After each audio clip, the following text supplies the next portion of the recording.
Sir, तो जो new education policy है इसमें 2020 में लागू की गई है। इससे पहले हमारी दो पॉलिसियाँ थी, मतलब लागू होने वाला सर, इससे पास हुआ है। इससे पहले हमारी दो पॉलिसी रह चुकी है, जो कि एक पहली थी 1968 में, उसके बाद सेकंड पॉलिसी आई हमारी 1986 में, और उसको अपडेट किया गया 1992 में। ये हमारी 2019 वाली पॉलिसी है, जो कि अब 2022-23 में लागू की जाएगी। तो पहले हमारा जो एजुकेशन पॉलिसी थी, जैसे 10+2 का था, तो उसमें बच्चे 6 ईयर से, गवर्नमेंट स्कूल की बात कर रहा हूँ, जैसे 6 ईयर्स में गवर्नमेंट स्कूल में पढ़ने जाते थे फर्स्ट क्लास से। उसमें नर्सरी या प्ले गार्डन, किडन गार्डन नहीं होता था। जैसे प्राइवेट स्कूलों में पहले से ये प्रोसीजर है कि 3 साल के बच्चों को प्ले गार्डन में लिया जाता था। तो न्यू एजुकेशन पॉलिसी में क्या होगा कि 5+3+3+4 का प्रोसीजर रखा गया है, जिसमें 5 साल 3+3+4 नहीं सर, 3+3+4। तो इसमें क्या होगा कि 3 साल के बच्चों को एडमिशन लिया जाएगा गवर्नमेंट स्कूल में भी। जैसे आंगनवाड़ी वाले वर्कर्स हैं, तो उनके अंडर उनको पहले वर्कर्स को तो ट्रेन किया जाएगा कि बच्चों को वो प्ले गार्डन में सिखा सकें। और जैसे नर्सरी हो गया, अपर नर्सरी हो गया, फर्स्ट सेकंड तक, इसमें बच्चों को ट्रेन किया जाएगा। इसमें एग्ज़ाम वगैरह कुछ नहीं होगी, ताकि बच्चों के मेंटल हेल्थ पे कोई असर ना पड़े, वो फ्रीली आके खेल सकें। और मेन कारण इसका ये बनाया गया है कि बच्चे, जैसे पहले क्या होता था, पहले एजुकेशन पॉलिसी, बच्चे स्कूल में जाने से डरते थे, क्योंकि सीधा जाके पढ़ाई करना होता था।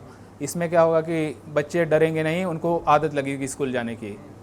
उसके बाद ये सेकंड तक हो जाता है। फिर नेक्स्ट प्रोसीजर आती है 3 इयर्स की, जिसमें थर्ड स्टैंडर्ड से किया जाएगा, थर्ड, फोर्थ और फिफ्थ के लिए। इसमें एग्ज़ाम्स होगी।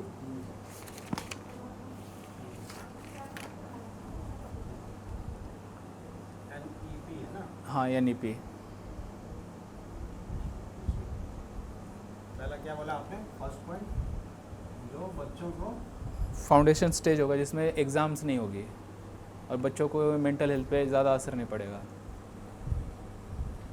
बोर्ड पे लिखने में बड़ा ये होता है।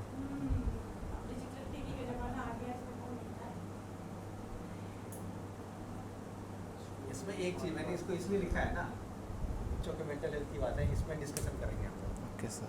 क्या इसके पीछे फिलॉसफी क्या है कि सरकार कोई भी चीज़ करती है ना, तो उसके पीछे एक रीज़न होता है। रीज़न क्या है? सरकार का अपना नहीं होता, सरकार कोई व्यक्ति नहीं। सरकार क्या है? पब्लिक कोई व्यक्ति नहीं है ना, नहीं, पूरा एज ए स्टेट है, पूरा कंट्री है, इंस्टीट्यूशन है जी सर। तो उसमें सरकार की कोई भी जो पॉलिसी होती है, तो सरकार को सजेशन भी लेता है। इसमें क्या है, सबसे ज़्यादा इस बार इसमें सबसे ज़्यादा हर एक डिस्ट्रिक्ट से एक मेंबर को लिया गया। सबसे बड़ी कमेटी है जिस पे पब्लिक ओपिनियन लिया गया, बहुत ज़्यादा है, सबसे ज़्यादा है। हर डिस्ट्रिक्ट से एक बड़े आदमी की सोच, राय ली गई है इसमें।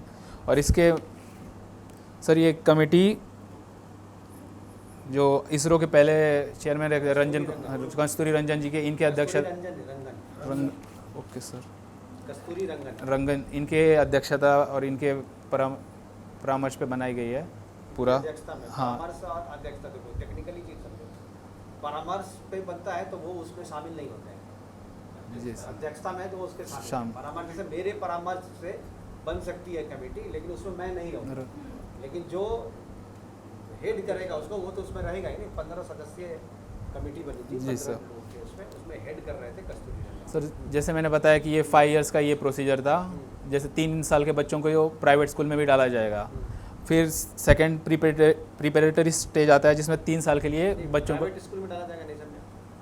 जैसे प्राइवेट स्कूलों में तो ये पहले से ही है, तो और ये मैंडेटरी नहीं है प्राइवेट स्कूलों के लिए, आप करना चाहो नहीं करना चाहो, ऐसा है। पर प्राइवेट गवर्नमेंट स्कूलों के टेक्निकली भी समझा रहा हूँ, आगे नहीं। मैंडेटरी किस चीज़ के लिए होता है?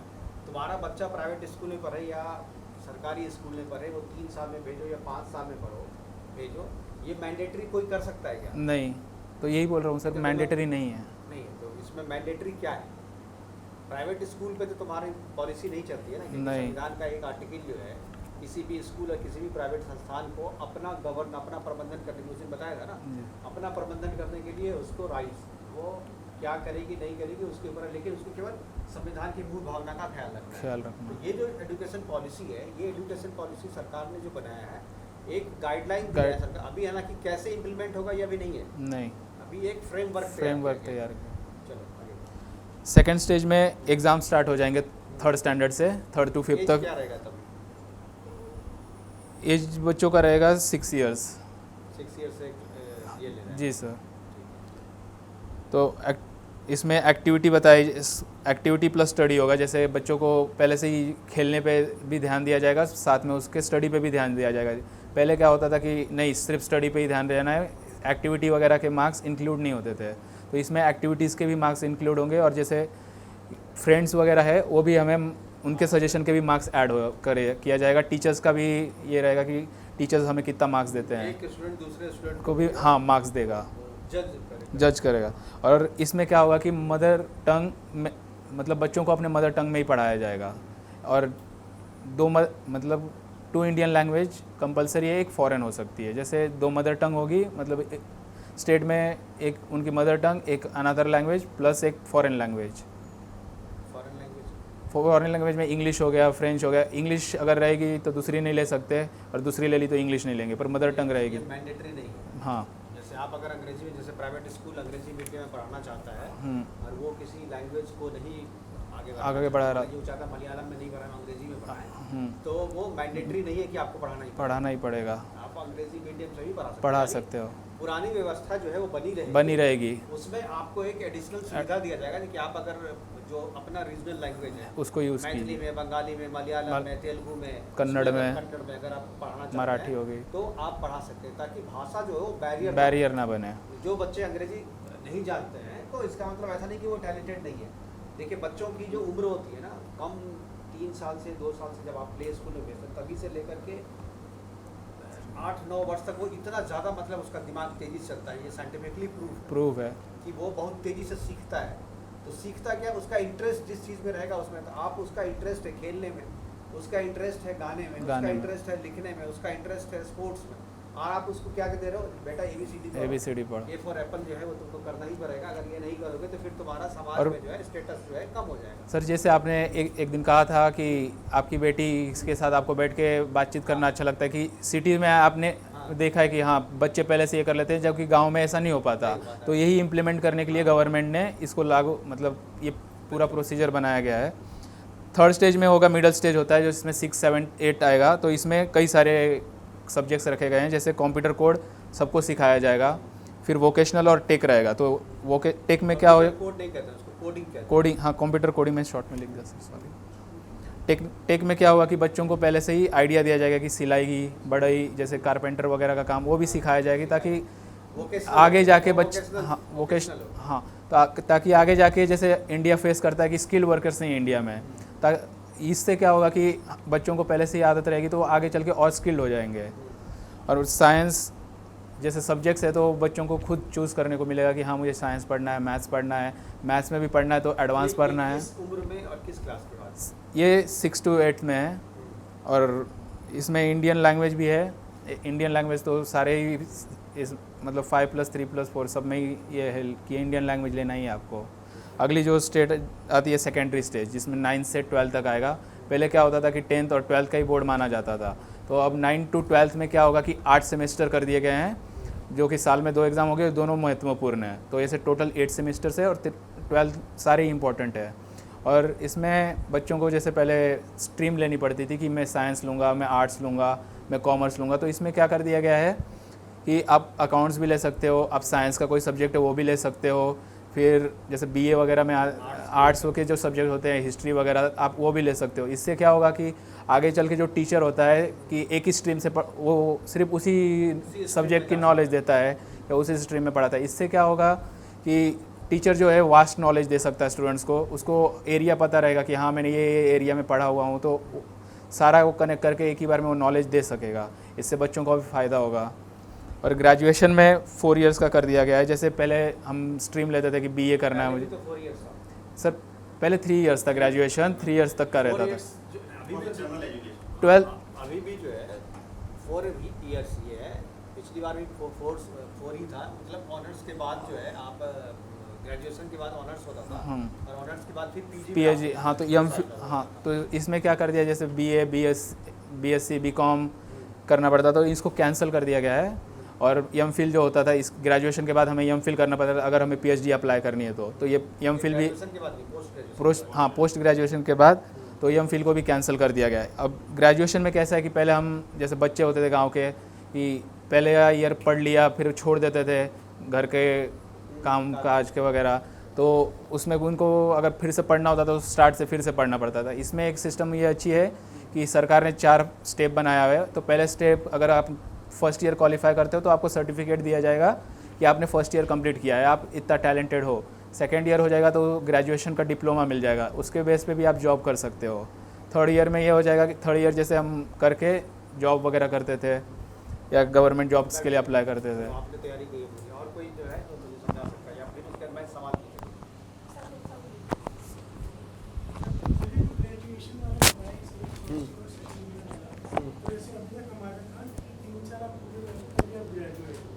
क्या तब ग्रेजुएट हो।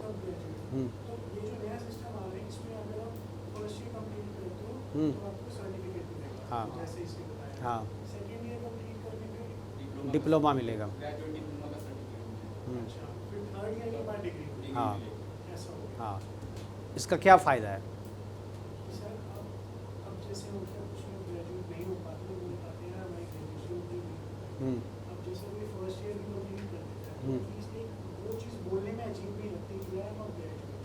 नहीं, ग्रेजुएट तो आप तभी भी नहीं हो, बोलने की अजीब की बात नहीं है। सिर्फ बोलने में अजीब ना लगे इसके लिए सरकार कोई पॉलिसी नहीं बनाएगी। आपको आपकी लाइफ में उसका क्या फ़ायदा है उसके लिए सरकार बनाएगी ना पॉलिसी। आपको अजीब लग रहा है तो यहाँ 150 करोड़ को 150 तरीके से अजीब लग सकता है, तो 150 पॉलिसी तो सरकार नहीं बनाएगी ना। तो इसके पीछे जो फिलॉसफी ये है कि आप जो 3 साल में 4 साल में जो आप पढ़ते थे और 1 साल की आपने पढ़ाई की और 1 साल के बाद आप कंटिन्यू नहीं कर पाए, मान लीजिए आपके घर में कोई बीमार पड़ गया उसकी वजह से, या आप खुद बीमार पड़ गए, या आपकी आर्थिक स्थिति ऐसी नहीं है कि आप कंटिन्यू कर पाएँ, तो आपको क्या अगर 1 साल के बाद पढ़ाई छोड़ देनी पड़ती है, आपको हो सकता है नौकरी करनी पड़े, घर को आर्थिक सहयोग देना पड़े, तो आप 2 साल नौकरी किए, उसके बाद आपने पैसा जमा कर लिया, आपको लगता नहीं मैं फिर से जो है अपनी पढ़ाई आगे बढ़ा सकता हूँ, तो फिर से आप पुरानी व्यवस्था में अगर पढ़ने के लिए जाएंगे तो आपको फिर से जीरो से स्टार्ट करना पड़ेगा।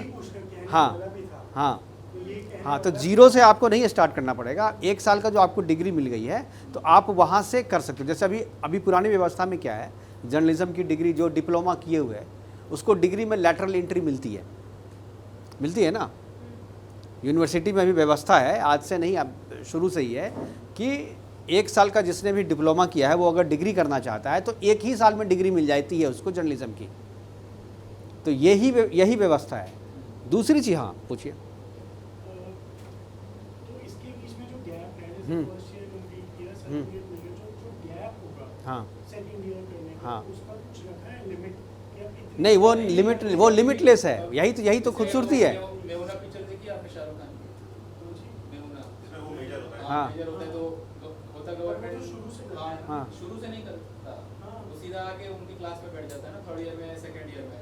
तो यही सिस्टम लागू होगा कि तुम अगर तो वो जो चीज़ है ना, देखिए विदेशों में ऐसी व्यवस्था है। ये पुराने पे भी अप्लाइड होगी या सिर्फ नहीं, नए वाले भी होगी। अब देखो जैसे अभी कोई पुरानी व्यवस्था में कोई सेकंड ईयर के बाद से नहीं पढ़ पाया है और उसके बाद अगर वो चाहता है वो करें तो उसमें ले सकता है कि नहीं, ये अभी क्लियर नहीं है, क्योंकि जब इसको इम्प्लीमेंट का तरीका भी बन रहा है, अभी तो एक फ्रेमवर्क तैयार हुआ है। इसको इम्प्लीमेंट कैसे किया जाएगा इस पर माथापच्ची जारी है। सरकार के लोग जो हैं बैठे हुए, कस्तूरी रंगन के अंडर में जो कमेटी बनी है वो इम्प्लीमेंट करने के लिए रास्ते निकालने हैं, कैसे इसको इम्प्लीमेंट किया जाएगा, सिलेबस कैसे चेंज किया जाएगा। इनफैक्ट है जो कि आपको पढ़ाएंगे, लेकिन 1 साल में क्या पढ़ाएंगे, 2 साल में क्या पढ़ाएंगे, 3 साल में क्या पढ़ाएंगे, चैलेंज तो ये है ना।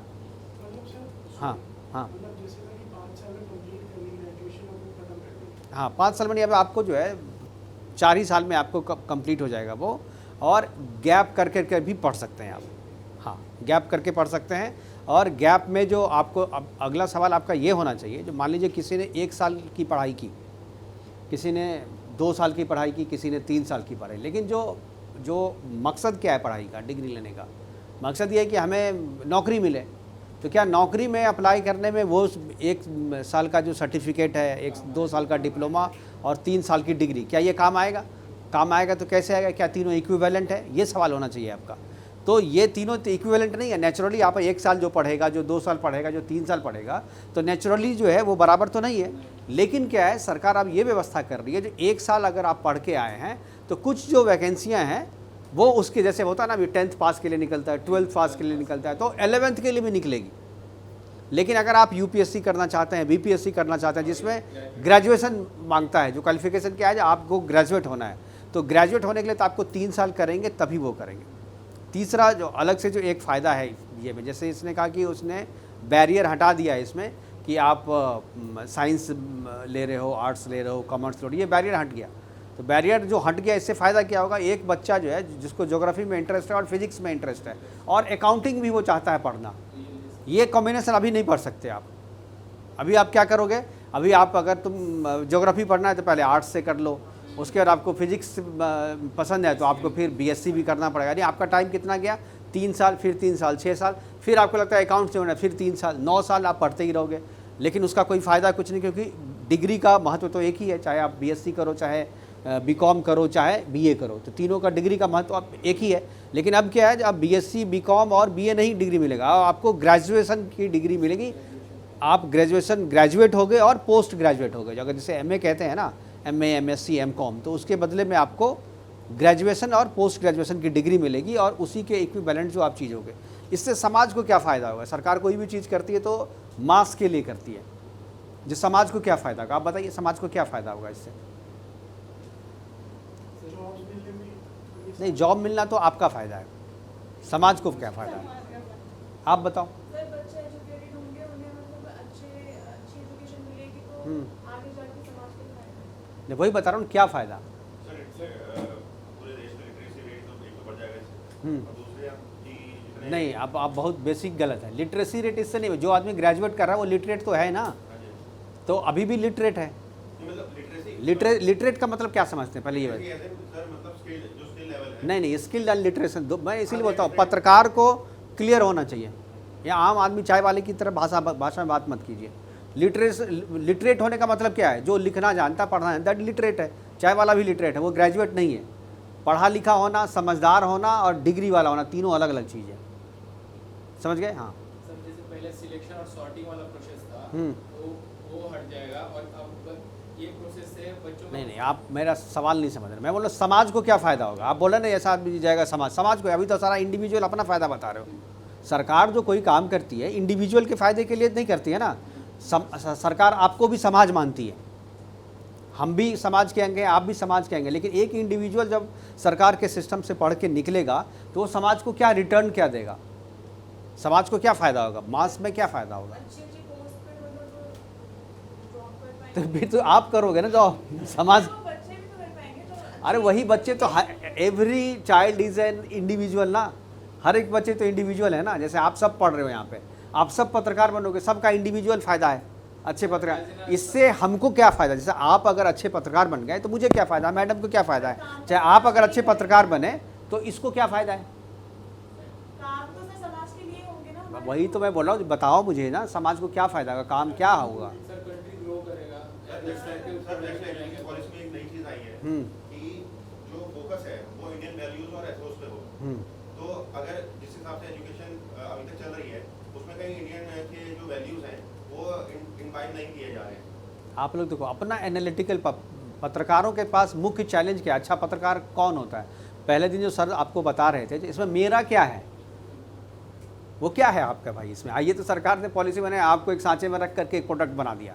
तो समाज के अंदर नेशनल वैल्यूज आएंगे, ये मेरे को लगता है कि ये चलो ठीक है, एक चीज़ है नेशनल वैल्यू होगी, वो अभी भी आ रही है, कम आ रही है, वो ज़्यादा आएगी। लेकिन उस पर अभी हम बात नहीं किए। देखिए अभी उस पर हम लोग बात ही नहीं की, इसने नहीं बताया। अगर आपको बताइए जो नेशनल वैल्यू ऐड करने के लिए इस पॉलिसी में क्या दिया गया है। और एक चीज़ और बताइए आप मुझे, जो सब चीज़ क्या अच्छा ही है पॉलिसी में, इसकी अगर आलोचना करना चाहे कोई पत्रकार को आलोचना भी, नेगेटिव पॉइंट्स भी जानना चाहिए। सर इसके डिमेरिट्स यही है कि मतलब जैसे साउथ बेल्ट हो गया, नॉर्थ ईस्ट बेल्ट हो गया, तो जैसे मदर टंग गवर्नमेंट बोल रही है कि मदर टंग तो लेना ही है और एक फॉरेन लैंग्वेज रहेगा, तो कन्नड़ वाला कन्नड़ में पढ़ के आएगा, तेलुगु वाला तेलुगु में, मराठी वाला मराठी में, हिंदी वाला हिंदी में पढ़ेगा। और आगे चल के जब उनको अगर जॉब वगैरह करनी है तो मेन लैंग्वेज तो इंग्लिश रहनी चाहिए, पर वो लोग पढ़े ही नहीं है। अब चलो कन्नड़ वगैरह तेलुगु वाला उनकी तो सेकंड लैंग्वेज इंग्लिश उनके लिए ठीक है, पर हिंदी वाला क्या करेगा। देखो हिंदी के लिए अंग्रेजी ये तुम्हें बोला मैंडेटरी कहाँ है। तो यही और ऊपर से लैंग्वेज का बैरियर नहीं, लैंग्वेज का एडिशनल, ये यहीं पर हम लोग गलती करते हैं। हमने आपको कुछ एक्स्ट्रा सुविधा दी है, आप उसको बोल रहे हो बर्डन। पहले आपको क्या था, जो आप अपनी रीजनल भाषा में पढ़ते थे हम उसको मान्यता नहीं देते थे। अभी क्या, मैंने आपको बोला रीजनल में भी पढ़ो, मैंने पुराना वाला बंद तो नहीं किया ना। पॉलिसी जो है उसमें क्या एडिशन किया गया है, ना कि सब्सट्रैक्ट किया गया कुछ भी, उसमें से कुछ हटाया नहीं गया है, उसमें जोड़ा गया है चीज़ों को। तो जोड़ा गया तो आपको सुविधा मिल रही है ना। आप अगर नहीं पढ़ना चाहते हैं अपने रीजनल ये में, उसको अंग्रेज़ी में पढ़ना चाहते हैं तो आप अंग्रेज़ी पढ़िए। एक लैंग्वेज जो है आपको और सीखने का मौका मिला। जितने भी बड़े बड़े लीडर हुए हैं आपके, नरसिम्हा राव पता है 9 लैंग्वेज के मास्टर थे, वो 9 लैंग्वेजेज वो जानते थे। लोग और सामान्यतः कितने लैंग्वेज जानते हैं? 3 लैंग्वेज जानते हैं, हिंदी, अंग्रेजी और जिस क्षेत्र से हैं उस क्षेत्र की भाषा समझते हैं। 3 के अलावा चौथा तो लोग जो है बड़ी मुश्किल से लोग समझता है। लेकिन 9 भाषा का मास्टर होना ये अपने आप में उनको क्या फ़ायदा हुआ? ऐसा तो नहीं सब जगह वो प्रोफेसरी कर रहे थे, सबसे ट्रांसलेशन करके पैसा कमा रहे थे। इंटरेस्ट होता है आदमी का। हाँ करें, नेता के लिए अच्छा है ना। अब कन्नड़ में जा रहा है तो कन्नड़ में भाषा ये करें। जैसे अब मोदी जी जाते हैं बाहर साउथ में तो उनको कन्नड़ जो है इंग्लिश में लिख करके मिलता है, वो उसको बोलते हैं।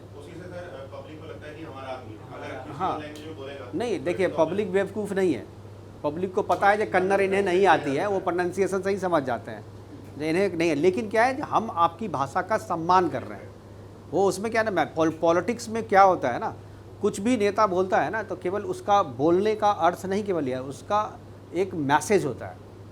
तो हम आपकी भाषा में, जैसे हम बंगाल में जाकर के अगर बंगाली बोल के कोशिश करके बोल रहे हैं, बंगाली नहीं जानते हैं लेकिन हम कोशिश करके बंगाली बोल रहे हैं, इसका मतलब ये हुआ कि हम बंगाली भाषा का सम्मान करते हैं और बंगाल की जो जनता है हम उसका सम्मान करते हैं। और हम कोशिश कर रहे हैं कि हम आपके जैसे हैं, आप मुझे अलग मत समझो हमसे, भले ही मैं आपकी भाषा नहीं जानता हूँ लेकिन मैं आप ही में से एक हूँ। तो ये मैसेज है जो पॉलिटिकल आदमी को देना चाहिए। मैं आपसे सबसे पूछ रहा सवाल, कोई मुझे जवाब आप लोगों ने नहीं दिया। समाज का क्या फ़ायदा होगा? मैं बताता हूँ समाज का क्या फ़ायदा। एक व्यक्ति जो है, जो पहले साइंस पढ़ के या इतिहास पढ़ के IAS बनता था, तो क्या इतिहास में जो वो पढ़ता था, जब मुग़ल साम्राज्य, फ्रीडम में स्ट्रगल, चाहे पल्लव का इतिहास, पाल का इतिहास, कश्मीर का इतिहास, चोला का इतिहास, क्या वो जब IAS बन जाता है तो कभी इम्प्लीमेंट करता है क्या? उसका क्या फ़ायदा होता है लोगों को? तो कोई भी व्यक्ति जो ग्रेजुएट बनता था पुराने एजुकेशन सिस्टम के हिसाब से, तो उस सिस्टम के हिसाब से बन के, कोई संस्कृत पढ़ के, कोई पाली पढ़ के, पाली लैंग्वेज जो है उसको पढ़ के IAS बन गया। अब वो आपके हेल्थ डिपार्टमेंट में चला गया, अब वो हेल्थ की पॉलिसी बना रहा है। तो भाई वो जो पढ़ के आया है तो हेल्थ से कोई उसका लेना देना नहीं है, लेकिन वो हेल्थ डिपार्टमेंट में बना रहा है, तो उसका समाज को कोई फ़ायदा होता था? नहीं होता था।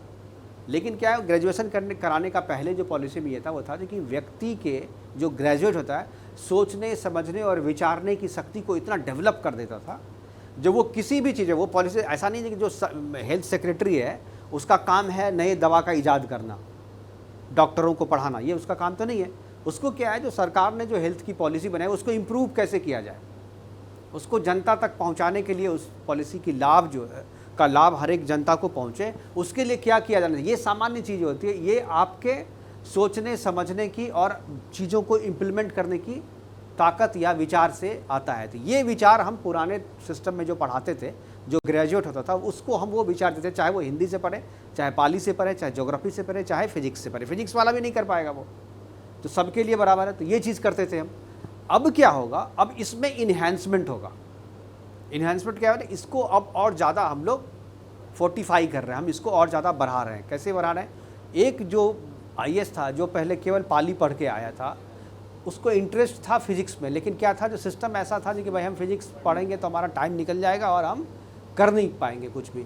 तो अब क्या है, जो वो फिजिक्स में एक जो बंदा आपके पास आएगा, वो फिजिक्स की जानकारी भी रखता है, वो अकाउंट्स की जानकारी भी रखता है, वो आर्ट्स के 4 सब्जेक्ट जो है, जो इतिहास है वो इतिहास की जानकारी भी रखता है। तो वो जब अपना डिलीवर करेगा समाज में, तो उन सारे एक्सपीरियंस का फ़ायदा समाज को, उस एक इंडिविजुअल को जो अपना एक्सपीरियंस होगा उसका फ़ायदा समाज को होगा। वो जो अपनी चीज़ें इम्प्लीमेंट करेगा वो उसका फ़ायदा होगा। और उसके बाद क्या होगा, एक व्यक्ति जब इंडिविजुअल होता है, वो जब समाज में जाता है, चाहे आप अकाउंटिंग में जाओ, चाहे आप MBA करके कोई मार्केटिंग जॉब कर रहे हो, चाहे आप पत्रकार हो, चाहे आप डॉक्टर हो, चाहे आप किरानी हो, क्लर्क हो, छोटे से छोटा व्यक्ति, बड़े से बड़ा व्यक्ति, जब इस सिस्टम से पढ़ करके किसी पोजीशन पे जाता है और वो जब अपने समाज में जाता है, अब मान लीजिए आपकी पोस्टिंग है दिल्ली में, आप काम कर रहे हो, आपको समाज से इंटरेक्शन का उतना फ़ायदा नहीं हो, मतलब टाइम नहीं मिल रहा है। लेकिन जब आप अपने पर्व त्यौहार में अपने गांव जाते हो और अपने समाज से मिलते हो, तो आप जो वहाँ पर डिलीवर करोगे उसमें फ़र्क आएगा। आपसे जो लोग मिलेंगे जो ग्रेजुएट करके, उसके बातचीत करने का लेवल, उसको डिलीवर करने का लेवल, उसको समझने का जो लेवल है वो इन्हेंस होगा, तो उससे समाज को फ़ायदा होगा। सबसे ज़्यादा फ़ायदा किस सेक्टर में होगा? 2 सेक्टर में जो मैंने आइडेंटिफाई किया, आप लोग मुझे करेक्ट भी करना। सबसे ज़्यादा फ़ायदा होगा एक टीचर को, और टीचर को फ़ायदा होगा तो पूरा समाज, पूरा देश को फ़ायदा होगा। टीचर को क्या फ़ायदा? अगर जो संस्कृत पढ़ाने वाला वही जो टीचर है, आजकल संस्कृत पढ़ाने वाले टीचर को जो है लोग उतना वैल्यू नहीं देते। मतलब अरे संस्कृत जिसको लेकर के आगे परस्यू नहीं करना है, वो संस्कृत केवल मार्क्स फेचिंग के लिए लेते हैं, जिसमें ज़्यादा नंबर आता है इसलिए हम संस्कृत ले रहे हैं, अदरवाइज उसका इंटरेस्ट नहीं होता क्योंकि संस्कृत को हम आगे परस्यू नहीं करते हैं। लेकिन आज जो संस्कृत पढ़ाने के लिए भी आएगा उसको भी फिजिक्स की जानकारी होगी, वो ये चीज़ बता सकता है जो संस्कृत और फिजिक्स का संबंध क्या है, संस्कृत और साइंस में क्या संबंध है। वो आज के सिस्टम में जो पढ़ के जो संस्कृत का टीचर बनेगा वो इस चीज़ को इतने अच्छे से बताएगा। पहले से संस्कृत वाले केवल संस्कृत पढ़ाते थे, उनको फिजिक्स की जानकारी से संस्कृत को कैसे इन्हेंस किया जाए ये जानकारी उनको नहीं थी। लेकिन अब क्या है, वो संस्कृत जब पढ़ रहे थे तो उनका इंटरेस्ट फिजिक्स में था, लेकिन उनका ज़्यादा इंटरेस्ट चूँकि संस्कृत में था तो वो संस्कृत से उन्होंने पोस्ट ग्रेजुएशन किया, तो संस्कृत से वो टीचर हो गए। लेकिन फिजिक्स में इंटरेस्ट होते हुए भी वो फिजिक्स नहीं पढ़ पाए थे। लेकिन अब क्या होगा, वो फिजिक्स में इंटरेस्ट है तो एक सब्जेक्ट फिजिक्स भी रख लिया उन्होंने। स्पोर्ट्स में इंटरेस्ट है, वो एक सब्जेक्ट स्पोर्ट्स भी ले लेते। अब अगर एक व्यक्ति जो आपको संस्कृत पढ़ा रहे हैं, वो व्यक्ति अगर फिजिक्स की जानकारी भी रख रहे हैं, वो व्यक्ति अगर स्पोर्ट्स की भी जानकारी रख रहे हैं, तो वो जो बच्चों को डिलीवर करेंगे, क्या आपको नहीं लगता है कि वो बच्चों में संस्कृत के प्रति और ज़्यादा इंटरेस्ट जगा देंगे? और जब आपको ये लगने लगेगा जो संस्कृत तो इतना इंटरेस्टिंग यार, आज तक तो मुझे किसी ने बताया नहीं था, तो उससे क्या होगा, संस्कृत भाषा की महत्ता बढ़ेगी, संस्कृत भाषा के प्रति लोगों का नज़रिया बदलेगा, संस्कृत भाषा के प्रति जो है लोग जो है प्रेम करेंगे और उनको लगेगा नहीं, इस भाषा से आगे करियर में कुछ किया जा सकता है, समाज को कुछ दिया जा सकता है। ये एक बहुत बड़ा फ़ायदा है। और एक जो फ़ायदा जो मैंने निकाला है, जो कहीं भी आपको किताब में नहीं मिलेगा, मैं चाहता हूं कि आप मुझे उस पर क्रॉस करें। सबसे ज़्यादा फ़ायदा मिलेगा पत्रकार को।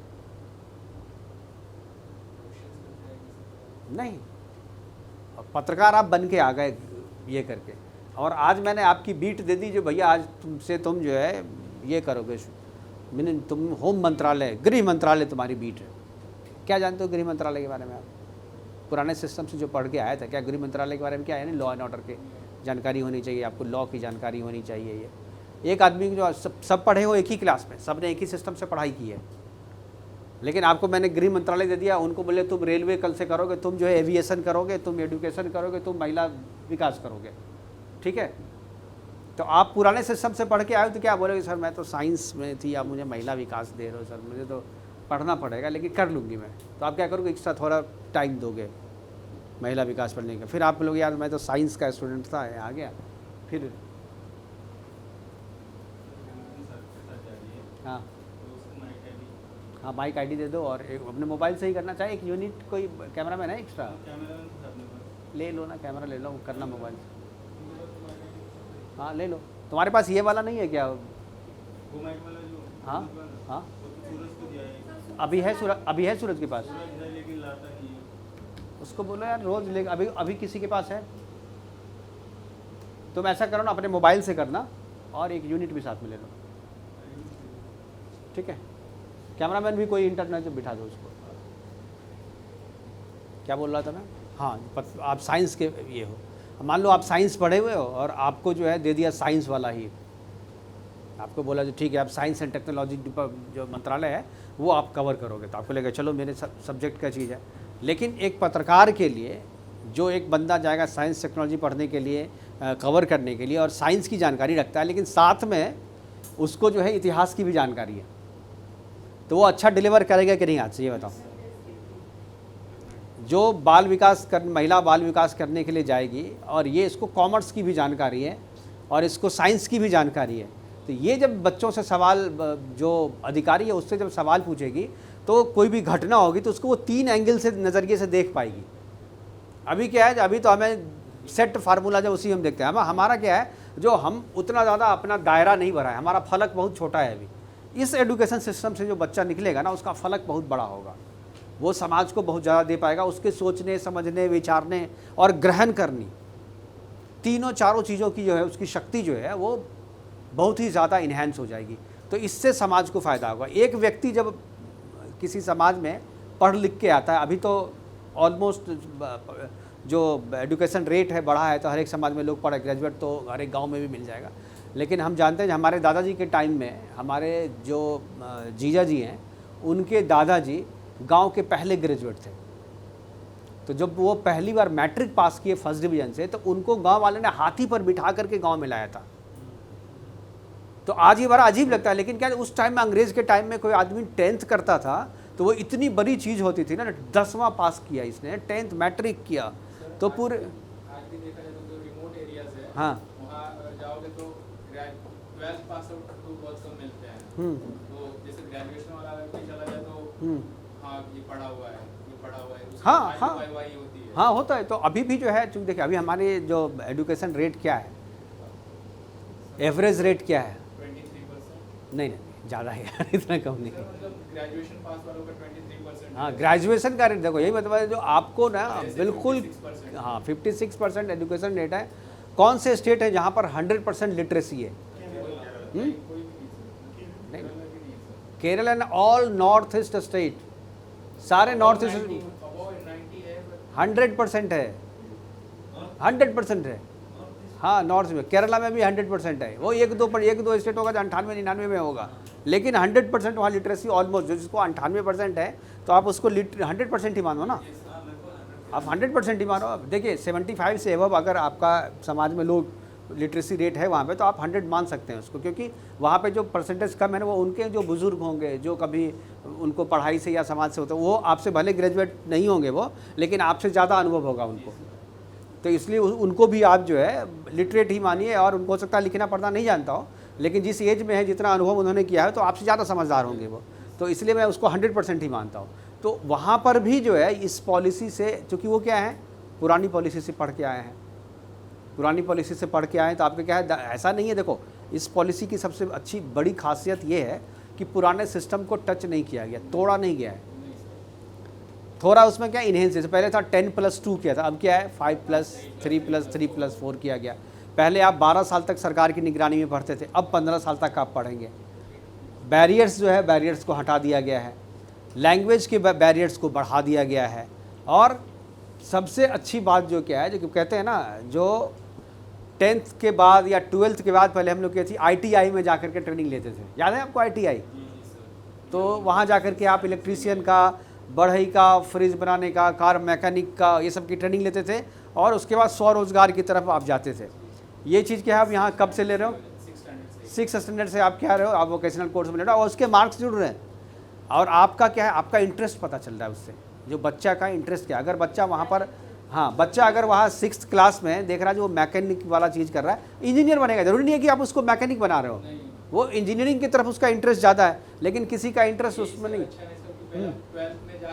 सोचते थे, हाँ। अब क्या है, जो करियर के बारे में सोचने की शक्ति और सोचने का मौका जो है आपको 6th क्लास से ही आपको दे रहा है। आप जो फैसला करते थे वहाँ पे 12th में, वो भी उस फैसले में भी आप श्योर नहीं होते थे। जो मैंने, अब बहुत सारे बच्चों को मैं जानता हूँ जो मुझे ये बोलते हैं, जो सर मैंने 10th में गलत फैसला ले लिया, मुझे तो लेना था कॉमर्स लेकिन मैं साइंस ले लिया। तो क्या अब उसके पास है, अपने करेक्शन का मौका नहीं है, उसका टाइम निकल गया तो करेक्शन। अब क्या है, अब जो वो लेगा फैसला 12th के बाद, जो हमें क्या करना है आगे, वो उसमें कॉन्फिडेंस होगा, क्योंकि क्लास 6 से है फैसले लेते आ रहा है, क्लास 6 से उसको एक्सपीरियंस हो रहा है। 12th में जाने के बाद वो इतना मैच्योर हो जाएगा, वो आपको देगा जो सर नहीं ये फैसला, आपका ये स्किल ऐसा है, आपके ये मार्क्स ऐसे हैं, आपके बारे में दूसरे का ऑब्जर्वेशन, जैसे आप जो कर रहे हो तो आपका बगल वाला आपको ऑब्जर्व कर रहा है, और इससे क्या होगा, जो ऑब्जर्व कर रहा है तो आपका और उसका दोनों का संबंध भी ठीक रहेगा। जो क्लासेस में पहले होता था ना, एक दूसरे से दुश्मन है, जाति के नाम पे, धर्म के नाम पे, ये के नाम पे, वो सारी चीज़ें खत्म हो जाएंगी। देखिए ये समाज को जोड़ने का भी काम है, लोग उसको केवल एक ही एंगल से देख रहे हैं। मैं इसको ब्रॉड, ये मतलब पत्रकार को ब्रॉड एंगल से देना चाहिए। जो गांव के क्लास में जो पहले होता था, जैसे अम्बेडकर जब क्लास में पढ़ते थे महाराष्ट्र में, तो उनको पानी पिलाने वाला जो होता था वो पानी नहीं पी सकते थे वहाँ से जहाँ से सामान्य, क्योंकि वो इकलौते थे जो महार जाति के थे, जो अछूत मानी जाती थी वहाँ पे। तो वो जब पानी पीते थे तो एक कोई स्कूल का स्टाफ होता था जो उसको ऊपर से ऐसे पानी गिराता था तो नीचे से वो पीते थे। तो ये जो गैर बराबरी वाला जो सीन है वो सीन भी हटेगा। अभी भी गांव में आप जाओगे, बिहार के गांव में आप जाओगे, उत्तर प्रदेश के गांव में जाओगे, महाराष्ट्र में भी, महाराष्ट्र के भी गांव में आप जाओगे तो छुआछूत और ऊंच नीच बहुत है। ये जो सिस्टम एजुकेशन पॉलिसी है इसने कहीं भी कास्ट सिस्टम लिखा हुआ नहीं, लेकिन ये कास्ट सिस्टम को तोड़ देगा, ये इकोनॉमिक इनबैलेंस जो है उसको तोड़ देगा, आर्थिक गैर बराबरी को तोड़ देगा। क्योंकि बगल में आपको राजा का बेटा बैठा है या रंक का बेटा बैठा हुआ है, पॉलिसी को उससे कोई फ़र्क नहीं पड़ता, क्योंकि राजा को रंक को देना है रैंकिंग और रंक को राजा को रैंकिंग देना है। वो अगर उस तरीके से बिहेव नहीं करेगा तो उसका करियर खराब। अगर कोई भी समझदार बच्चा होगा तो वो दोस्ती करके चलेगा, मारा उसके दिमाग से ये चीज़ 1-2 बैच के बाद जो है ना, ये चीज़ें दिमाग से अपने आप खत्म हो जाएगा लोगों का। लोग सोचेगा भी नहीं कि ये भी कुछ चीज़ होती है। 6 स्टैंडर्ड तक आते, 6 साल की उम्र से जैसे सरकारी स्कूल में जाते हैं बच्चे, तो वो तक उनका माइंडसेट बन जाता है कि हाँ ये कास्ट का है, मुझे हाँ ये। और वो 3 इयर्स में बच्चे। और मैं आपको अपना अनुभव बताता हूँ। जब मंडल कमीशन आया था तो हम लोग उसी के मारे हुए, हम लोग कहते हैं कि मैं उसका मारा हुआ हूँ, क्योंकि हम लोग जब कमीशन करने के लिए गए तो हम लोग रिटेन बहुत सारे एग्ज़ाम में रिटेन किए, बीपीएससी, यूपीएससी कमीशन, लेकिन क्या है जो इंटरव्यू में पास नहीं हो पाए, क्योंकि हम बहुत ज़्यादा ब्रिलियंट स्टूडेंट हम लोग नहीं थे। हम लोग क्या थे, मीडियोकर थे, मेहनत से पढ़ते थे, एग्ज़ाम के टाइम में दिन रात पढ़े, मेहनत किए, पास कर लिए, लेकिन क्या है जो मार्क्स उतने नहीं आते थे जो इंटरव्यू में कम नंबर भी आए तो निकल जाएँ, वैसे मार्क्स नहीं आए कभी। मतलब हम लोग उतने ब्रिलियंट नहीं थे, लेकिन रिटर्न बहुत सारे किए हमने। तो लेकिन जब मंडल कमीशन में 27% रिजर्वेशन वाला मामला आ गया, जब 27% रिजर्वेशन जो ओबीसी को मिलेगा, पहले से 15% या 10% जो है एससी एसटी को मिलता था, तो ऑलमोस्ट 50% रिजर्वेशन जब चला गया, सीटें कम हो गई आपकी, तो आपका परीक्षा पास करना और भी मुश्किल हो गया। तो हम लोगों को सरकारी नौकरी नहीं हुई, तो नहीं हुई तो शुरू में मलाल था कि नहीं हुई, लेकिन अब कोई मलाल नहीं है। और अब मैं जब एनालाइज करता हूँ उसको, तब मैं बोला जी कि यार मेरी यार उसकी नहीं, सिस्टम की गलती थी ये। और जिन बच्चों को रिजर्वेशन मिला ओबीसी में वो सही मिला, अगर नहीं मिलता वो हमसे ज़्यादा नीडी थे, तो उनको सामाजिक न्याय के तहत अगर वो मिला है तो वो सही मिला है। तो वैसे बच्चों को अगर आप न्याय दिलाना चाहते हैं तो ये सिस्टम उसमें भी हेल्प करेगा। इसमें वो चीज़ें गैर बराबरी जो वो ख़त्म होगी। पत्रकारों को इसमें जो है सबसे ज़्यादा फ़ायदा होगा। अगर पत्रकार फ़ायदा उठाना चाहें तो इस पॉलिसी से, भले ही जैसे हम और आप जो है इस पॉलिसी से पढ़ के नहीं आए हैं, लेकिन इस पॉलिसी से पढ़ने के बाद जो बच्चे तैयार होंगे और जो समाज में रिपोर्टिंग करने के लिए जाएंगे, या जो डेस्क पे काम करेंगे, या जो एंकरिंग करेंगे, जो डिलीवर करेंगे, जो डायरेक्ट लोगों के कांटेक्ट में आएंगे, वो उनकी क्वालिटी इस वाले बैच से क्वालिटी से ज़्यादा अच्छी होगी, ज़्यादा इन्हेंस्ड होगी, ज़्यादा इन्फॉर्म्ड होगी। क्योंकि हम लोग क्या, ये था हम लोग तो इन्फॉर्मेशन वारफेयर में ना, अभी क्या है, सूचना की ही तो लड़ाई है, किसके पास कितनी जानकारी है। जानकारी सरकार जो हमें प्रेस रिलीज़ देती है सबको देती है, सबके पास सामान्य जानकारी, लेकिन क्या हम अपने अपने अनुभव, अपनी अपनी जानकारी के हिसाब से उस प्रेस रिलीज़ को इन्हांस करके टीवी पे दिखाते हैं, तो किसी की टीआरपी नंबर 1 आती है, किसी के नंबर 2, कोई नीचे चला जाता है। तो ये जो अपना अनुभव, अपना डिलीवरी का जो स्टाइल है, ये हम इस एजुकेशन पॉलिसी से इसको इन्हांस कर सकते हैं। तो ये एक फ़ायदा। अब क्या मैं आपको बता रहा हूँ कि इस पॉलिसी का जो एक आलोचना होती है, वो आलोचना क्या होती है, वो आप लोग बताइए। आपको क्या सब चीज़ अच्छा, कोई भी पॉलिसी, कोई भी सिस्टम, कोई भी व्यक्ति 100% परफेक्ट नहीं होता। हाँ क्या, हाँ, तो 100% परफेक्ट कोई भी पॉलिसी नहीं है। हर एक पॉलिसी की आलोचना हुई है, अच्छी से अच्छी पॉलिसी की भी आलोचना होती है, और फिर सरकार उसको रेक्टिफाई भी करती है, सरकार उसको दुरुस्त भी करती है। तो इस वाले पॉलिसी में जो बेसिक मुझे जो गलती, मुझे तो पता है, मैंने चूँकि जब आया था तभी मैंने पढ़ने के बाद मुझे लगा ये चीज़ें हैं इसमें होना चाहिए। आप लोगों ने भी पढ़ा, मैंने 3 दिन का समय दिया था आप लोगों को। 3 दिन के पढ़ने के बाद आपको क्या लगा, इस पॉलिसी में कौन सी ऐसी चीज़ है जो आपको लगता है कि ये हम लोग मदर टंग को ज़्यादा सपोर्ट कर रहे हैं, तो इंग्लिश पे कम ध्यान दिया जा सकता है, तो ये ड्रॉबैक लग रहा है। चलिए ठीक है, आपका मैं ये नोटेड। और आप लोग बताइए। सर, और आगे जैसे आंगनवाड़ी वर्कर्स ट्रेन नहीं है, कोई 8 पास है, कोई 10 पास है, तो उन लोगों की ट्रेनिंग पहले कराया। तो नहीं, तो इसमें टीचर्स की ट्रेनिंग की भी है, टीचर को भी मार्क्स मिलेंगे। हाँ, टीचर्स को भी मार्क मिलेगा। हाँ, और बच्चे जो है असेसमेंट करेंगे, बच्चे भी असेसमेंट करेंगे, और टीचर के लिए अलग से ट्रेनिंग है इसमें। क्योंकि देखिए पॉलिसी इम्प्लीमेंट कौन करेगा, सरकार तो बना के दे देगी, और किसके थ्रू कर इम्प्लीमेंट तो स्कूल के थ्रू होगा ना।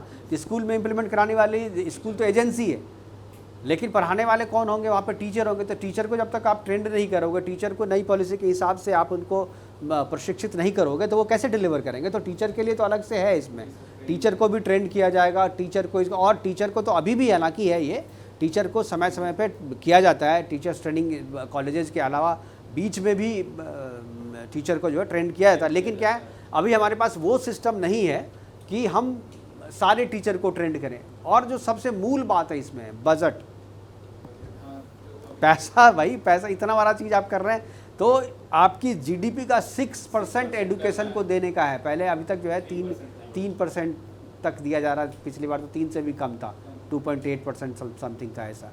अब जीडीपी का 6% अगर आप अपने एजुकेशन पे खर्च कर रहे हो, तो समझ लो जो कितना बड़ा फलक सरकार तैयार कर रही है, कितने बड़े दिल से ये कर रही है। और अगर ये चीज़ इम्प्लीमेंट हो गया, इतना बड़ा, अगर 6% ऑफ योर जीडीपी बहुत बड़ा अमाउंट होता है, इस अमाउंट को अगर एजुकेशन के बेहतरी के लिए खर्च कर दिया जाता है, तो सारी चीज़ें बदल जाएंगी। उसके बाद एक चीज़ और जो मैं बार बार कह रहा हूँ कि आप लोग उस पर ध्यान नहीं दे रहे हैं, इसमें जो सबसे जो नेगेटिव चीज़ है, जो नेगेटिव चीज़ है, जो पॉजिटिव भी हो सकता है, सोचने का नज़रिया है, कोई इसको पॉजिटिव कहता है, कोई इसको नेगेटिव कहता है। एक जो इसमें किया गया सिलेबस, पढ़ाएंगे क्या? अभी भी सिलेबस है। अभी की जो सरकार है, ये इस सरकार की शिकायत क्या है? ये अब की लोगों की शिकायत क्या है? क्या शिकायत नहीं, शिकायत मेन ये है ना कि हमें गलत इतिहास पढ़ाया गया। हमें जो अकबर, बीरबल, औरंगजेब, ये सबको हमें हीरो बना के बताया गया।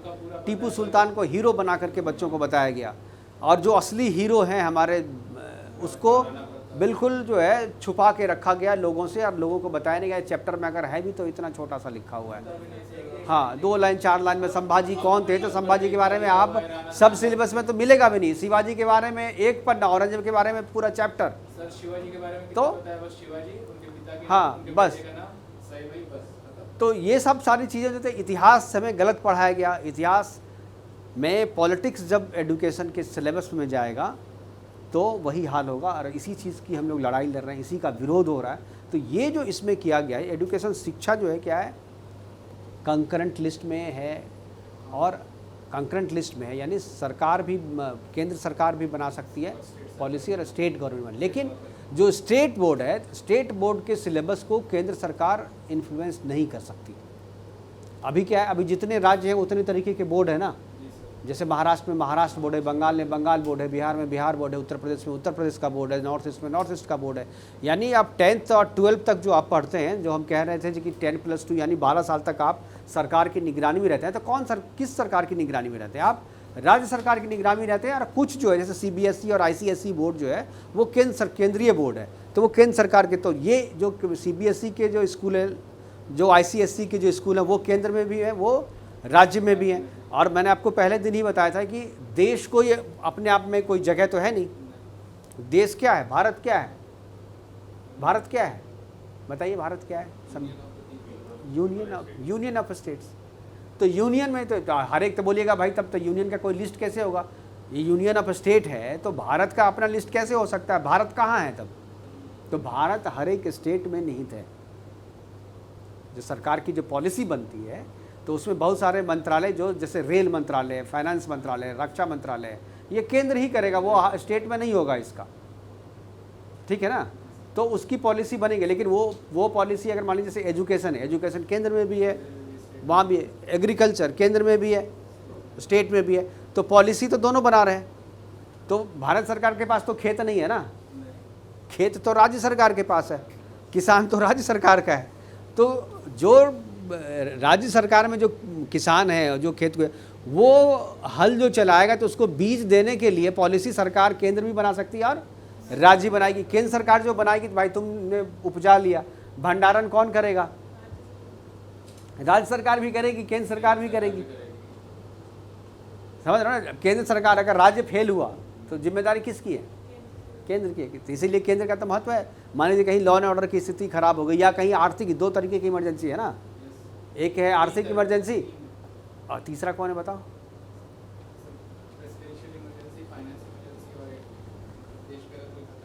नहीं, प्रेसिडेंशियल इमरजेंसी क्या है? प्रेसिडेंट रूल, प्रेसिडेंशियल इमरजेंसी नहीं होता, प्रेसिडेंट रूल होता है। प्रेसिडेंट रूल लगता है, इमरजेंसी जब होती है तो इमरजेंसी में प्रेसिडेंट रूल लगता है। वो कोई टर्म नहीं है कि प्रेसिडेंशियल इमरजेंसी, प्रेसिडेंट्स रूल बोलते हैं उसको। तो दो आर्थिक इमरजेंसी होती है और लॉ एंड ऑर्डर की स्थिति खराब होती है। लॉ एंड ऑर्डर की स्थिति जो तीसरा जो बोल रहे, दूसरा जब देश जब आक्रमण करता है तो वो भी आपातकाल लगता है, तो लेकिन वो उसी आपातकाल के अंदर में आता है, ठीक है। तो वो इमरजेंसी लगा देती है सरकार। तो ये जो इमरजेंसी लगाती है, मान लें किसी पार्टिकुलर स्टेट में अगर इमरजेंसी लग गई है तो उस स्टेट की जिम्मेदारी केंद्र ले लेगी। तो फिर वो हो जाएगा, वो जो राज्य है वो केंद्र का राज्य है, केंद्र की वो, बाकी केंद्र शासित प्रदेश हैं छोटे छोटे, लेकिन पूरा जो है उसकी जिम्मेदारी केंद्र सरकार की हो जाती है। तो एडुकेशन में जो बनेगी पॉलिसी, जो सिलेबस तैयार होगा, जो राज्य सरकार, इसमें क्या है कि राज्य सरकार के बोर्ड में भी जो सिलेबस चलेगा ना, वो सिलेबस एक केंद्रीय कमेटी इस पॉलिसी के हिसाब से बनेगी। वो केंद्रीय कमेटी तय करेगी जो बच्चों को सिलेबस क्या होगा किसी भी बोर्ड में। ये जो है ना, इसकी आलोचना हो रही, क्योंकि ये बोलता है ये फेडरल स्ट्रक्चर पे हमला है, फेडरल स्ट्रक्चर के खिलाफ है। फेडरल स्ट्रक्चर हमारा क्या है? फेडरल स्ट्रक्चर क्या है? जो केंद्र सरकार राज्य सरकार के काम में दखल नहीं देगी। तो एजुकेशन अगर बोर्ड का अब तक जो है राज्य सरकार तय कर रही थी, और अब अगर केंद्र सरकार किसी कमेटी बना के कहती कि नहीं तुम अपने बच्चों को क्या पढ़ाओगे, ये सिलेबस तय हम करेंगे, तो ये क्लास होगा ना क्लास। अब तुम्हारे घर में तुम्हारा बच्चा किस स्कूल में पढ़ेगा, ये तय अगर तुम्हारा पड़ोसी करे या तुम्हारे जो मुखिया है वो तय करेगा, मानोगे क्या आप? नहीं मानोगे ना।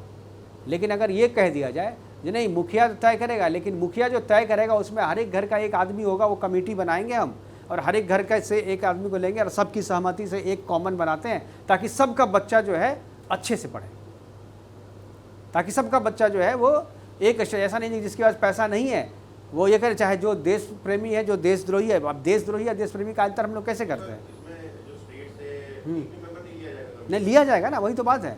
इसमें तो अब देखो पॉलिसी जब फ्रेमवर्क किया गया तो इसमें तो जिले स्तर से कमेटी में सजेशन लिए गए हैं। तो जब इसको फ्रेम करने में इतना वाइड एंगल रखा गया है, इतने बड़े लोगों से सजेशन, इतने ज़्यादा लोगों से सजेशन लिया गया है, तो जब कमेटी सिलेबस तय करेगी तो उसमें भी हर एक राज्य का अपना प्रतिनिधि मंडल होगा, हर एक राज्य के एजुकेशन मिनिस्टर उसके मेंबर होंगे और वो तय करेगा। लेकिन अब क्या है, आप पॉलिटिकल एम्बिशन के कारण अगर आप किसी का विरोध करते हो, अब मान लीजिए लेफ्ट केरला से अगर कोई मेंबर आए और बोले जी नहीं जी मैं तो रामायण नहीं पढ़ाने दूंगा आपको सिलेबस में, आप महाभारत नहीं पढ़ा सकते आप, तो वहाँ पर क्या होगा? मेजोरिटी से होगा, डेमोक्रेसी है। अगर 30 में से अगर 28 राज्य ये कह रहे हैं कि नहीं हम महाभारत और गीता रामायण पढ़ाएंगे हम सिलेबस में, वेद उपनिषद भी हम पढ़ना चाहिए बच्चों को, तो आपके ना कहने से नहीं होगा। समझ गया ना?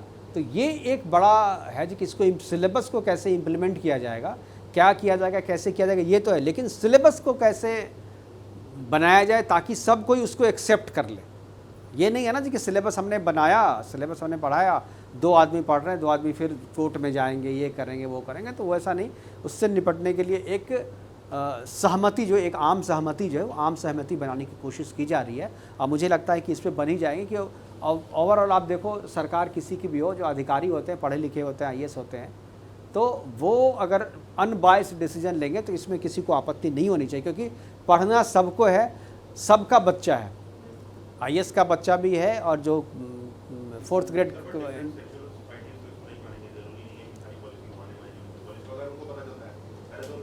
नहीं, क्या क्यों नहीं मानेंगे? क्या हम तो एक उदाहरण दिए ना, जो रामायण गीता, लेकिन रामायण गीता क्या हम स्पेस भी पढ़ा रहे हैं आपको। मेरा सारा देखने का जो नजरिया वो ये है कि इट्स अ पॉलिटिकल वॉर, तो इट इज ऑब्वियस कि जो डिफरेंट स्टेट्स में अलग-अलग पॉलिटिकल पार्टीज पावर में है वो इसको इंप्लीमेंट नहीं होने देंगे, वो कुछ ना कुछ इशू उठाएंगे, क्योंकि स्टेट से नहीं आप देखो ये इम्प्लीमेंट तो हो रहा है। जैसे CBSE बोर्ड है, CBSE बोर्ड तो केंद्र तय करती है, केंद्रीय बोर्ड है वो। सिलेबस जो NCERT का है जो पढ़ाते वो NCERT आपके हर एक स्टेट में पढ़ाया जा रहा है कि नहीं पढ़ा है। अगर हम NCERT के सिलेबस को चेंज कर दें तो राज्य सरकार कुछ नहीं कर सकती है। लेकिन अभी क्या अंतर क्या है, आपको ये पूछना चाहिए। तो अंतर क्या है? अंतर ये है कि हम CBSE बोर्ड के तहत जो स्कूल नहीं आ रहा है राज्य सरकार में, जो बोर्ड के जो ज़्यादातर संख्या है बच्चों की, देखिए शहरों में CBSE और ICSE बोर्ड के स्कूल हैं, जहाँ बच्चे सीबीएसई में पढ़ते हैं, लेकिन गांव में ज़्यादातर बच्चे जो हैं वो सरकारी स्कूल से पढ़ रहे हैं स्टेट में, और सरकारी स्कूल से अगर नहीं भी पढ़ रहे हैं, जो प्राइवेट स्कूल भी है, तो उसका एफिलिएशन बोर्ड से है, तो उसका एग्ज़ाम जो पढ़ाते हैं एग्ज़ाम बोर्ड से दिलवाते हैं, तो बोर्ड का सिलेबस चलता है। तो बोर्ड का सिलेबस अभी क्या राज्य सरकार तय करती है। धीरे-धीरे ये एफिलिएशन को भी खत्म करने वाले हैं ना। हाँ, एफिलिएशन वो सेंट्रल कर रहे हैं ना, सेंट्रलाइज कर रहे हैं। वो सिलेबस जब सेंट्रलाइज होगा तो एफिलिएशन भी सेंट्रलाइज होगा। बोर्ड जो है अभी खत्म इस फेज में नहीं किया जाएगा, क्योंकि फिर तो पूरा संविधान संशोधन करना पड़ेगा और इसको कंकरेंट लिस्ट से उठा करके एजुकेशन को सेंट्रल लिस्ट में लाना पड़ेगा। तो बेसिक स्ट्रक्चर को चेंज कर सकती है सरकार, ऐसा नहीं है, जो इसमें कोई हर्डल नहीं है बहुत बड़ा।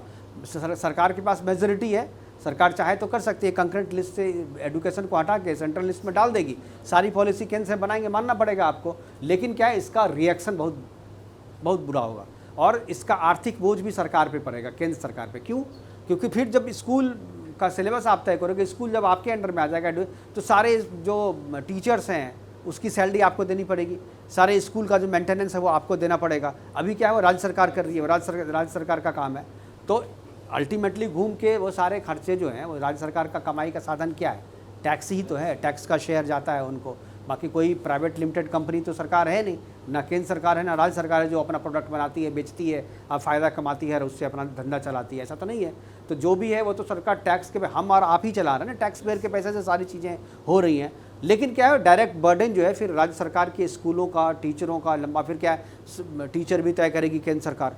तो वो एक तरीके से कहो जो सिस्टम को डेमोलिश करना होगा। मुझे नहीं लगता कि ये करना चाहिए, मैं इसके खिलाफ हूँ, लेकिन अगर सरकार करे तो कर सकती है, लेकिन मैं इसके खिलाफ हूँ। अगर मेरे पर्सनल व्यू अगर जाने तो ऐसा नहीं करना चाहिए, स्टेट लिस्ट से एजुकेशन को नहीं हटाना चाहिए, मतलब इसको कंकरेंट लिस्ट में ही रहना चाहिए। और दोनों को, केंद्र को और राज्य को, दोनों को इस पर पॉलिसी बनाने का जो अभी जो स्ट्रक्चर बना हुआ है, स्ट्रक्चर बने रहना चाहिए।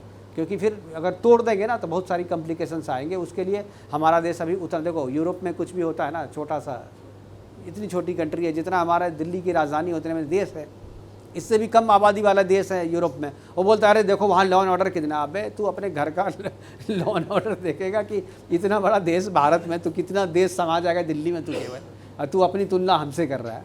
तो ये सारी चीज़ें भी हैं। जब आप कोई पॉलिसी बनाते हैं, जब आप कोई सिस्टम देखते हैं, जब आप कंपेयर करते हैं, तो आपको केवल देश से कंपेयर नहीं करना चाहिए, आपको पॉपुलेशन से, एरिया से, लोगों की मेंटेलिटी, हमारा इतिहास, तुम्हारा इतिहास, उसके आधार पर कंपैरिजन करना चाहिए। और पत्रकारों का जो अपना एंगल है ना, मैं कह रहा हूँ बार बार, इस पॉलिसी से जो बच्चे पढ़ के आएंगे उनका दिमाग और भी ज़्यादा जो है खुला हुआ होगा, उनकी जानकारी आप इस बैच से ज़्यादा इन्हेंस्ड होगी। अभी हम क्या करते हैं, अभी हम पढ़ते हैं, लेकिन क्या वो जो बच्चे आएंगे वो पढ़ के आएंगे। अभी आप अगर पत्रकार बनोगे, आपकी बीट बनेंगे, तो आप क्या करोगे, उस बीट के लिए एक्स्ट्रा स्टडी करोगे, पढ़ना तो पड़ेगा ही। पढ़ने से तो आपको पत्रकार बने हो तो ज़िंदगी भर आपको अपडेट रहना होगा। मुझे इतनी जानकारी, जितनी जानकारी आज है ना, मैं जब मैं ग्रेजुएट हुआ था उतनी जानकारी तभी नहीं थी, लेकिन मैं लगातार कभी किताब से अलग नहीं हुआ, तो मुझे आज जानकारी है। और मुझे किताब पढ़ने की आदत है, मैं कोई ना कोई किताब खोल के रखता हूँ हमेशा। तो मेरी आदत है, आप लोगों को भी रखनी चाहिए, क्योंकि अब जो भी किताब बुक आई मार्केट में जो थोड़ी सी भी कंट्रोवर्शियल है, वो खबर बनेगी, तो आपको किताब की जानकारी होनी चाहिए। आप केवल स्टेटमेंट के आधार पे रिपोर्टिंग अच्छी नहीं कर सकते। आप जैसे ही बुक आए खरीद लो, लाइब्रेरी में चले जाओ, मेंबर बन जाओ लाइब्रेरी की, किताब पढ़ लो। क्या 400 पेज, 1000 पेज, 1200 पेज, इतने ही पेज के तो होते हैं। अगर इंटरेस्ट जग जाएगा ना, 7 दिन में ख़त्म कर दोगे। इंटरेस्ट नहीं है, जो बोरिंग, वही वाला है ना, बच्चों का इंटरेस्ट जगा रहा है नई पॉलिसी। तो जब आपको इंटरेस्ट नहीं है तो आप नहीं। तो एक चीज़ और भी बड़ा अच्छा है, अभी जो सिस्टम आया है OTT प्लेटफॉर्म पे बहुत सारे ऐसे सीरियल हैं, ख़ासतौर पे मैं डिस्कवरी में देखता हूँ आजकल। डिस्कवरी में अच्छे बुक्स पे डॉक्यूमेंट्री बना के रखा है, अच्छे इवेंट्स पे डॉक्यूमेंट्री है उनकी। तो आप उसको भी पढ़ोगे तो आपको उस किताब के बारे में जानकारी जाएगी। मैंने मतलब 4-5 दिन पहले मैंने सब्सक्रिप्शन लिया है, मैंने उसको रामायण अभी देख रहा हूँ मैं उसका। हालांकि मैं अमीश देवगन की सारी किताबें मैंने पढ़ ली है, तो लेकिन अभी केवल रामायण आया है। लेकिन उसका मेहुला आप पढ़ोगे, सीता पढ़ोगे, आप बाकी चीज़ें पढ़ोगे, राम पढ़ोगे, तो वो अलग अलग कैरेक्टर का अलग अलग, बहुत अच्छी किताब है वो। तो उसमें सारी जानकारी, लेकिन क्या वो ओरिजिनल रामायण नहीं है। ओरिजिनल रामायण तो वाल्मीकि की है, लेकिन क्या है, कैरेक्टर को अपनी तरीके से। इंडिया में कैसा है कि हर जगह साउथ में जाओगे तो आपको अलग रामायण मिलेगी, नॉर्थ में अलग है, 1 लाख तरीके का रामायण है, हर एक रीजनल भाषा। ये तो रामायण की खासियत है कि सभी ने इसको अपनी अपनी भाषा में लिखा। आदिवासियों ने भी लिखा, भीलों ने भी लिखा, हर एक सिस्टम में रामायण को अपने अपने तरीके से लिखा गया, तो रामायण की ये सफलता है। ठीक है, आज के लिए इतना ही। कल के लिए आप लोग क्या करेंगे ये बताओ।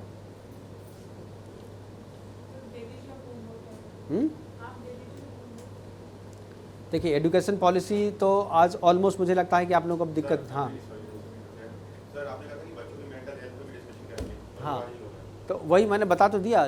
मेंटल हेल्थ आदमी, जब आप किसी बच्चे को ज़बरदस्ती किसी चीज़ में करते हो, जो इसने बता दिया था कि पहले क्या था, हमें केवल उसको पढ़ाना है, तो हमारा इंटरेस्ट स्पोर्ट्स में है, हमारा इंटरेस्ट जो है स्किल, मैं बढ़ई बनना चाहता हूँ, मैं मैकेनिक अच्छा हो सकता हूँ, लेकिन मुझे क्या है, आप मुझे ABCD पढ़ा रहे हो।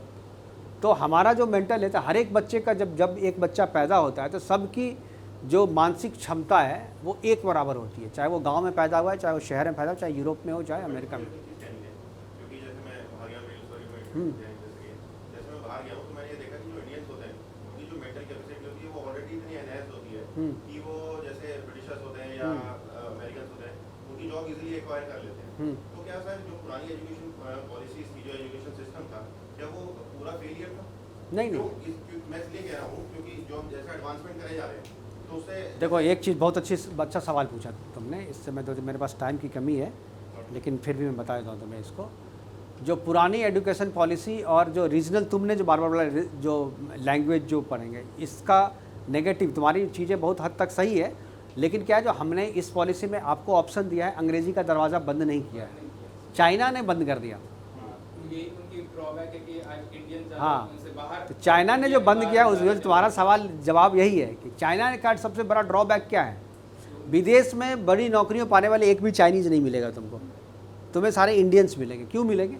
क्योंकि आज छोटे से छोटे शहर का बंदा भी ना जो सॉफ्टवेयर है, वो अंग्रेज़ी, चाहे वो हिंदी मीडियम से पढ़ के आए, वो जॉब के दौरान अंग्रेज़ी बोलना सीख ही जाता है।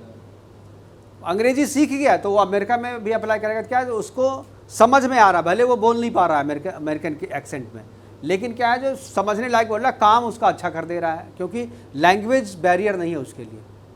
तो अंग्रेज़ी उसके लिए बैरियर नहीं है, वरना यहाँ भारत में ज़्यादातर जो प्रतिभाएं हैं ना, वो अंग्रेज़ी के चौखट पे दम तोड़ देती है। जो IIT करने वाले ज़्यादातर बच्चे जो सुपर 30 में आते हैं, जिसको आनंद पढ़ाते हैं वहाँ पे बिहार में, पटना में, तो उनके ज़्यादातर बच्चे गांव से आते हैं जिनको अंग्रेज़ी नहीं आती है, और उनको वो IIT कम्पीट करवाते हैं, टॉप करवाते हैं वो, और उसके बाद वो देश का नहीं विदेश का नाम रोशन कर रहे, वो सारे बच्चे जो उनके, वो यही बताते हैं कि अंग्रेज़ी बैरियर नहीं है, ये लैंग्वेज कोई बैरियर नहीं है। अगर आपका दिमाग चीज़ों को समझ रहा है तो किसी भी भाषा में, मान लीजिए कोई गूंगा व्यक्ति है, कोई बोल ही नहीं सकता है, तो इसका मतलब थोड़ी सी कि वो देखो जो गूंग जो ये था ना, क्या ना, फिलिप, बोल नहीं पाते थे ना, वो सबसे बड़े वैज्ञानिक थे, जब हाल में ये थे, तो हुए ना ऐसे, अपने उदाहरण तो बड़े पड़े हैं। ग्रास्पिंग आपकी, अब जिस भाषा में आप समझते हो उसी भाषा में समझाओ ना, आपका दिमाग जिस चीज़ में रिसीव कर रहा है, आप अगर मराठी में रिसीव कर रहे हो तो मराठी आप ये कॉम्प्लेक्स पाल लोगे, जो हमें अंग्रेज़ी नहीं आती है। तो ये इंडियंस के साथ ज़्यादातर प्रॉब्लम दिल्ली में क्या है ना, जो अंग्रेज़ी बोलने वाला उससे कमज़ोर आदमी उस पर चढ़ जाता है, और आप एकदम दब जाते हो, अरे साला मुझे तो अंग्रेज़ी नहीं आती। अबे अंग्रेज़ी नहीं आती, उसे भी तो मराठी नहीं आती, तो आप उसको बोलते ही नहीं तुम्हें मराठी आती है क्या, तुमको उस अंग्रेज़ी नहीं आती, तुम इसी कॉम्प्लेक्स में मरे जा रहे हो। तुम उसको बोले तुम्हें भी तो नहीं आती, लैंग्वेज ही है ना। और हिंदी अंग्रेज़ी से ज़्यादा कठिन है, हिंदी में 56 वर्ण वाला है, उसमें 26 है, तो हमारा कमांड बड़े चीज़ पे है यार। तुम साले अंग्रेज़ी नहीं जान, हिंदी नहीं जान रहे हो, तो तुम तो कमज़ोर हो हमसे। लेकिन हम क्या है, जो अंग्रेज़ी के कॉम्प्लेक्स में साले एकदम, तो अंग्रेज़ी मुझे नहीं आती,